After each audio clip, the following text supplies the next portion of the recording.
The 6 to 7 Figure Show, episode 34. Let's hit it. Broadcasting from the Valley of the Sun outside Phoenix, Arizona. This is the 6 to 7 Figure Show. Tired of working so hard and having no time? Take your six-figure practice and turn it to a thriving seven-figure enterprise.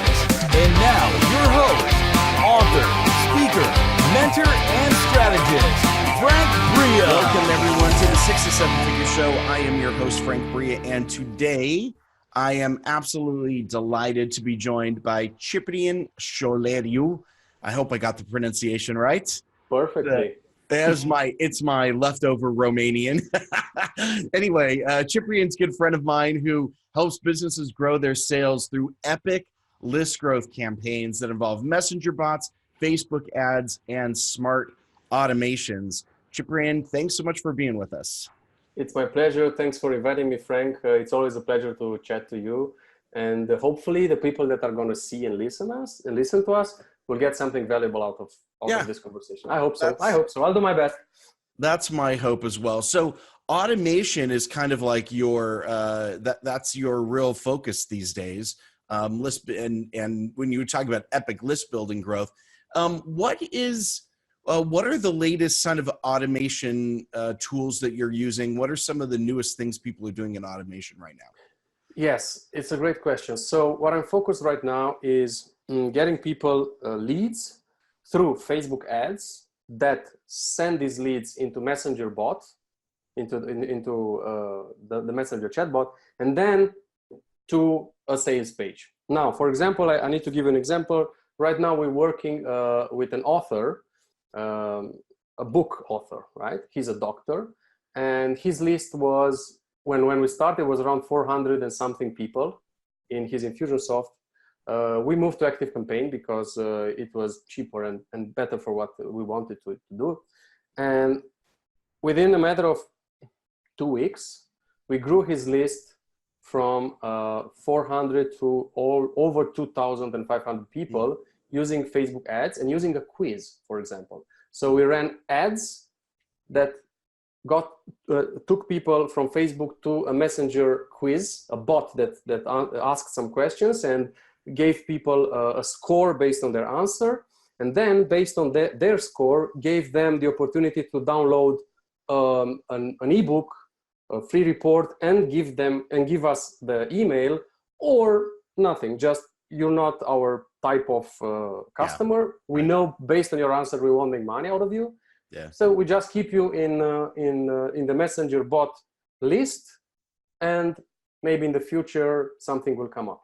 The beauty of using Messenger bot, and I know everybody should be using it in our opinion, is the open rates and the click-through rates. Man, it's unbelievable. So I'm doing campaigns for myself and for other people where I see email open rates of 16, 20%, and that's awesome. Yeah. Right? 16, 20, 25. If you see over 25%, I think these days is amazing to see open rates. On Messenger, you usually see open rates around 85+%. Yeah. You're getting to the people, you're getting in front of them, you get your message in front. This is amazing. And this is why I love doing this, because you see the reaction of your target market immediately. Yeah, there have been, we had an interview just a little bit ago where we were talking very specifically about email deliverability and how it's down and how we're having to do other things in order to get in front of customers. And it's not even a matter of being, bugging people. It's even getting in front of the people who actually want to get your message. Email is having difficulty. I just got an email this morning from a client who we're basically sending an invoice to, and the email went into the promotions tab in Gmail, and it's like, no one would have even found it if I hadn't messaged him on Messenger, Facebook. Exactly. Messenger. By the way, it's here. You wouldn't have known otherwise. Yeah, it's very frustrating. Yes, and also live chat on your sales page, for example. Right now, we have our own course on the Romanian market, so it's in Romanian, in my language, and we are selling a Facebook ads course based on the tools and methods that we use for our service clients, right? Yeah. And one of the people that purchased today said that the only reason he purchased was because we had on the order page a messenger chatbot, and we followed up and we made sure that all his questions were answered. And this is how we made him purchase. And also he wants to apply the same things to his own products and his own funnels because it works. Yeah. Yeah, that's true. And people are, right now at least, people are opening their messenger, Facebook Messenger messages, if anything, just to get rid of the notification icon, but at least they're opening it, right? And it's true. Yeah. And right now it's not so crowded. It is, but it's really easy to, so for example, if you're a subscriber of a page, it's so easy to just click unsubscribe or just type stop and it stops. Yeah, right. I think it's even easier than to unsubscribe with a click because, for example, on emails, people usually put some spaces after the signature, a dot, and then 10 more spaces, and nobody scrolls down to find the unsubscribe button and stuff like that. These are tricks, right? But on Messenger, you just click stop, you're out. So the relationship with your subscriber can be really, really good, and he can feel in control probably much better than with emails, I think. Yeah. No, I think that makes sense. I was just thinking as you were describing the unsubscribe problem, occasionally I'll get an email where the email is so long that even Gmail in my phone app will say, message truncated, and you have to like go online. I'm like, this is ridiculous. Exactly. What kind of clients are you working with typically right now? What businesses are the kinds who would benefit from the work that you're doing? We have two types of clients. We have people that are involved in internet marketing. So by this, I mean consultants, coaches, authors, and people that sell online courses. Yeah. And also we have local businesses like opticians, gyms, all kinds of businesses that have local premises where they want to get people into in order to sell them and to convince them that it's worth making business with them. Okay. And is there a particular, like, if people are just starting out, would it make sense for them to get started in this immediately, or do they need to build up a little bit of momentum in their own client base first? Before doing any automation work, the kind of automation work you're doing? I think if you want to grow, you should automate as much as possible or delegate things that cannot be automated. I just had a chat with a friend of mine and I told him, dude, if we want to build a corporation, we need to start thinking like a corporation, right? A corporation has processes, has things that are automated or people that take care of things. So you, as the owner of the business, don't have to think about that and do only the things that you're good at and you enjoy doing. Yeah. For example, in my case, I enjoy I enjoy closing the sale, for example. I enjoy creating videos, talking to people, explaining what we do. So I'm good at this. Yeah. I hate doing support work, and all these things that somebody can be trained and can do it, or I can create an automation that takes care of it. Yeah. Following up to people, tagging them and making sure everything is answered and so on and so forth. Right. So I think even from the beginning, if somebody's starting out, they should think of ways, okay, I'm doing this right now. How can I automate or delegate this next month, for example? Yeah, that's great. So I always describe, when you automate a process that works, so you have to exactly. get a process working first before you can automate it. A lot of people, I do think, try to automate things they don't even know work yet, and it may be a bit early for that. But I think once you know a process works, especially sales, right? If you're talking to people, I love the concept of live chatting on a sales page. So that's such a natural place for people to lose leads, where people come to the sales page, they read it, it's interesting, but you know how it is. Like, it takes a lot to press the buy button, and to have some kind of an automation there that helps, reignite that conversation, I think is really useful. Something else that I also saw with automations that work very well, it's exactly like you said. When you have something that works, and it worked fine when you did it live, when you did it yourself, you should think of ways to automate it and to scale on your effort. So I'll give you an example. Online summits, virtual summits, right?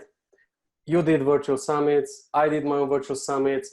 Right now, we're also helping people evergreen their virtual summits. Yeah. Some people might say this is impossible. Well, it's not, because we just finished 2 virtual summits this week. We made them evergreen. You work for a couple of months, maybe more, to create the virtual summits. You speak with all these people, you record all the videos, you edit all the videos, you do all those things, websites, blah, blah, blah. And then you have a window of opportunity of a couple of weeks, maybe a month, where you pre-launch it, and then you launch it, and then it's live, and then it's over. If some of your best affiliates cannot promote exactly when you want them to promote, it's lost. Right. But if you have it as an evergreen process, as an automation that works by itself, whenever a lead comes in the top of the funnel, hey, sign up for the free summit that starts tomorrow, right? It can start tomorrow for them. Right.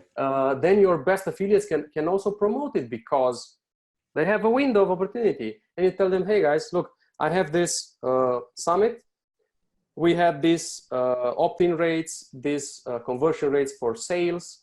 So I think that if you can send it and you get 10,000 people to, or like, let's say 5,000 people to visit the registration page, you could make this much money. Why not? Let's do it if you have a free window. And they can do it whenever they want to do it. Or you can run ads to it, something that's also working right now. A customer we created an Evergreen Summit for, he's running ads. He said, I don't have affiliates because my market is such that we don't really have affiliates. People don't have lists. So I'm running Facebook ads. Okay. And I pay he said he paid, he got his first sale in the first day.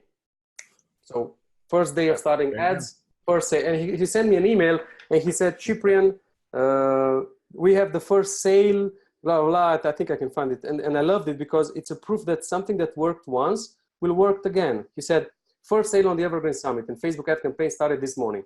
$9.95 in Facebook ads to generate that $67 one-time offer sale. From 3 leads on the email. So it just, boom, immediately, because it's automated. And now he can play with the ads, he can play with the offers. Right. He has a 67 one-time offer. Maybe he makes it a 47 to see what happens. Maybe he makes it 57. Maybe instead of 1 hour, he makes it 24 hours. He can play with things that he couldn't, and he can scale on it. Yeah. So, and if every month brings $1,000, $2,000 in profit, why not? Right? Yeah, from automated processes that you're not doing anything for. That's you fundamental. Work 1 hour a month, 1 hour a week. Yeah, especially with virtual summits, that is an area where I feel like there's a lot of work that's just throwaway at the end. Exactly. You don't make it evergreen. I mean, that's a lot of work to put a summit together. I've done 2 myself, and they are a lot of work. So. Me too. It's hard. It's nice because you meet new people. This is how we met, actually. Yes, you invited me to a virtual summit 2 years ago, I guess. Yep. Okay, you meet new people. This is great. But then once you meet them, well, and just the value it provides in terms of list building. I mean, you state the example of the what $9 in Facebook ads and a $67 purchase, but done correctly with an appropriate funnel on the back end, and the lifetime value of that customer could be far over $67. I mean, I know people who would break even to create the lead because they can do something with that, Exactly, because after the summit is over, people that haven't purchased and people that have purchased can be sent into another automation that is an automated launch for a product, or maybe asked questions and then based on the questions qualified for some high ticket program like you talk about a lot, and so on and so forth. But building your list is much easier if you have many different types of automated lead magnets, not only PDFs, not only videos, something that's more valuable. Right. That's for sure. So I want to pivot for a second into what it's like to work with you specifically. So When a new customer comes to you and starts to set their goals around list building or lead generation and growth, what kind of a process do you take them through? What do those steps look like?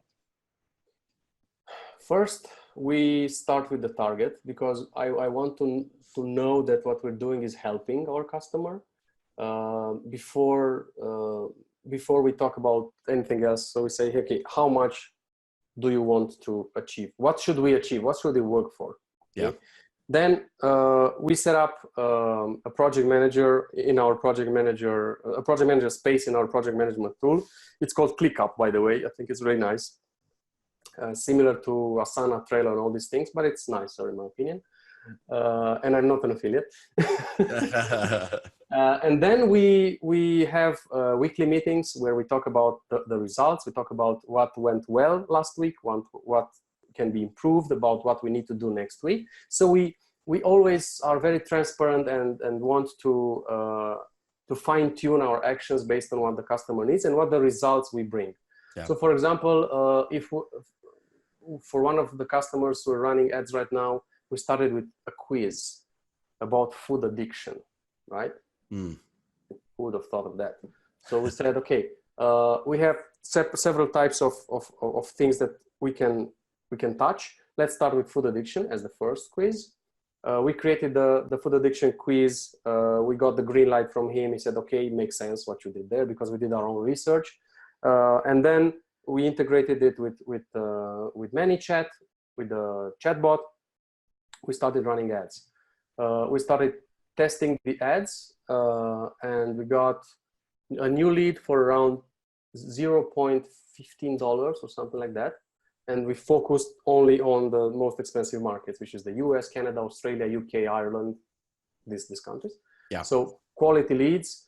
People were engaged, people ask questions, people talk, so that's really great. And so we start with the target. We have weekly calls to see if we're on the same line, and then we scale based on what we learn from the ads, from the processes. We test a lot of approaches, different automations, and once something works, we just let it work and try something new until, because it's a shame to find something that works and not use it anymore. You should just keep on pushing it, keep on scaling on it. Yeah. So basically, there are a number of different automation paths that a business could go down, and you're looking for the one that's going to fit specifically their business model and their lead generation needs and the type of business they have. Definitely. So the example I gave before with the quiz was for an author. Okay. Now, what we do, for example, for a local business, for an optician, let's say, we can create a special giveaway where people sign up to the giveaway. So let's say the giveaway is a pair of Ray-Bans, right? Sunglasses, because it's summer and it should be a valuable gift for people to get, right? So we say, sign up here, and we also show the ad only on a specific area. So if you're in New York, only to New Yorkers. Right. It doesn't make sense to show it everywhere, because you want people eventually to come to the store. So we say, hey, sign up here, give us a message to get into the giveaway. Okay, people click the ad, go into Messenger, and there we ask for their email in order to announce them of the results of the giveaway later. Sometimes we don't, but it's up to the customer. Because we already have Messenger, which has a higher open rate. So anyway, and then after the period for the contest, the giveaway ends, we do this. One person wins. We make a draw using random.org, for example. We make a draw. We record it so people see it's transparent, and we have from 1 to 10,000 all the names of the people that signed up, and we take a number, a random number 4,405. 4405 wins. The name is Frank, for example. Okay, everybody else that didn't win get a consolation prize. For example, a free optician checkup, or a discount or something like that. But the beauty is they need to confirm that they want it by a certain time. So it's not like, hey, you have this, but whenever. So by doing this, by creating this urgency, and also we can create a scarcity. You can say, hey, you didn't win, Frank won, lucky Frank, you didn't win, but we have 100 free consultations worth, I don't know, $100 each. You can get them. All you need to do is be one of the first 100 people that send us a message right now and book or schedule a meeting in our store. Now, what we saw by doing this was, for example, from 500 leads, one of our customers got 129 people in the store. Wow. Okay, yeah. So 500, 499 lost, but got this consolation prize. One won the big prize, yay. 499 were offered, hey, come to the store and win this. 129 came to the store, 35 or something like that actually purchase something extra in the store, because that's the beauty. Once they come to the store, it's right. your job, it's your salesperson's job to sell. To do so, yeah, convert, right. To convert. You cannot convert online. This is, and by doing this, so Facebook ads, Messenger giveaway, one wins, all the others get a free something special by a certain time, and it's a limited number. And then you get them inside your store. He got sales that were 30 times bigger than the ad spend that he did. Right? Wow, and that's amazing. This is in a small city. Yes, because you need to get people inside your store. That's the idea with a local business. Sure. You cannot sell online. You cannot sell glasses online. You might, but it's what's the percentage that you can sell, right? And people compare you on price. But when you have the customer in front of your salespeople or yourself, and then you ask questions and you smile and you, hey, so these glasses look great on you. May I show you these ones? What do you have already? Yeah, okay, we can change the lens. We can do this, we can do that, blah, blah, blah, blah. Brilliant. You start selling, you will see sales. Yeah. Because these are people that are interested in purchasing something. If they want a free checkup, for example, they will purchase something for their eyes. Yeah, I mean, I think you're describing the power of the targeting and the messaging that's matching the targeting. That's great. Exactly. Ciprian, we're pretty much out of time, but I want to ask you one last question. I know we could continue. Plus, there's a lot of discussion about lead generation and list building. We can go on for a while. For those people right now who are looking at list building as the thing that they need to do you have any one big piece of advice that would get them started in the right direction? What would the right direction be? To continue to grow the list as quickly as possible. Try using quizzes. I've seen quizzes, especially Facebook ads towards a quiz, get a lot of interest and a lot of engagement from people. I did a quiz once, and the quiz was called, "What type of a salesperson are you?" I had 5 questions, and there were some people could answer this. I think I had 3 options on, so it doesn't have to be complicated, honestly. Sure. Just what type of salesperson are you? In less than 7 days, I got over 1,500 people that signed up to take this quiz. Right. Like this. And it cost me, I think, around $100 or $120 or something like that. It's crazy. So especially, because people on Facebook, they don't want to think too much. They don't want to learn on Facebook. They want to do interesting stuff. And the quiz that talks about you, right, is interesting. Yeah. So I think, so my advice would be try using quizzes, honestly. They are easy to do.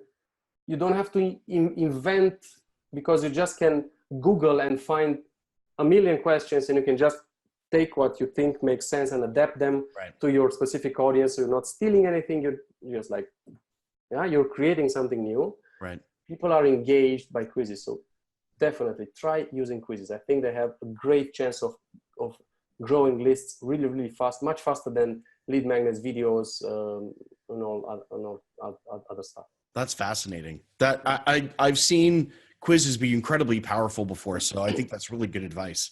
That's awesome.